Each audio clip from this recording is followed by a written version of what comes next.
បងប្អូនមកយ៉ាងនេះខ្ញុំទទួលបានខមមិនច្រើនក៏ដូចជាការឆាតសួរក្នុងเพจណាបាទដោយសារគាត់ចង់បានតម្លៃខម10000ហើយតម្លៃខម10000ខ្ញុំសូមបញ្ជាក់ថា Top Auto មានចំនួនច្រើនបាទគឺវាឆ្នាំ2012 2013ពណ៌សហើយទន្ទឹមនឹងនេះមានការរៀបចំហ្នឹងគឺយើងលំអិតបាទលក្ខណៈ big set ហ្មង big set ហ្នឹងគឺមានថាទាំងអស់បាទតាំងពីទឹកថ្នាំប៉ូលីសម្អាតតាំងពីយ៉ានកង់តាំងពីចង្គៀងគុជតាំងពីបិទ UV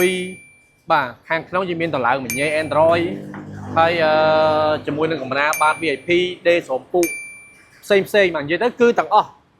ភ្ញៀវរងចាំតែម្យ៉ាងបាទគឺពេលវេលាមួយចូលផ្ទះបាទថ្ងៃហេងថ្ងៃគេថាថ្ងៃច័ន្ទដើមតបអីទៅហអញ្ចឹងណាបាទពីច្រើនបាទយើងដកឡានពីច្រើនថ្ងៃច័ន្ទឬក៏ថ្ងៃសុក្រអូខេអញ្ចឹងសម្រាប់ stock របស់យើងខ្ញុំមានចំនួនច្រើនទាក់ទិនជាមួយនឹងតម្លៃក្រោម10000ឆ្នាំ2012 2013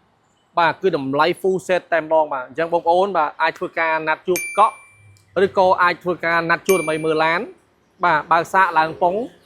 ជជែកគ្នាដកឡានតែម្ដងបាទអញ្ចឹងបាទតម្លៃក្រោម10000គឺមាននៅ Top Auto ហើយសិតសឹងជាពណ៌សទៀតគឺ Toyota Vitz នៅ Top Auto បាទអរគុណច្រើន